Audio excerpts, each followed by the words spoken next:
Walang preno ang taas presyo ng mga produktong petrolyo, kaya hirit ng ilang transport group, itaas na rin ang pamasahe. May unang balita live si James Agustin. James!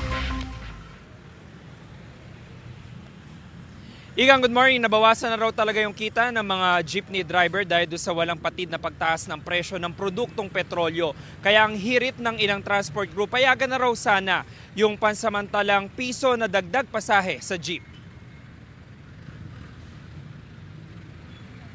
Maagang namamasada ang jeepney driver na si Rogelio sa rutang Philcoa-Arayat. Ang dati na iuwi niyang 1,000 pisong kita. Malaki na raw ang natapya simula noong nakaraang buwan dahil sa walang patid na taas presyo sa diesel. May mauuwi sana kami na kunyari ang may 200 na dagdag sana sa araw-araw na kita namin, nababawasan po ngayon kasi nga patuloy yung pagtaas ng ng diesel. Ganyan din ang sentimiento ni Catalino. Kung minsan napupunta lang daw sa diesel at boundary ang perang naipon niya sa buong araw na pamamasada. Sa amin sana ibalik yung dati para naman uwi namin mayroon naman kahit papaano. Pero ngayon wala, hirap na talaga. Hindi lang diesel, maging presyo ng gasolina walang patid ang pagtaas. Kaya ang taxi driver na si Lamberto hirap din. Wala talaga, pahirap talaga sa amin. Pahirap din. Halos doon na napupunta yung kinikita namin. Kaya wala, tsaga na talaga sa biyahe.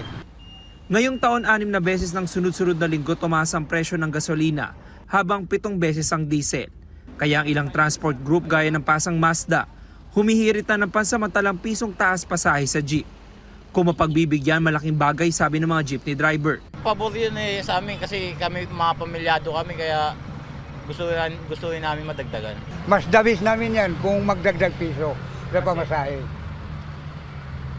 Kasi sa ngayon sir, wala ba namang dagdag yung diesel tumataas. Tapos yung boundary pa namin mataas din. Ang mga paserong suki ng jeep naiintindihan naman daw kung sakaling kailangang magtaas pasahe. Pabor naman po.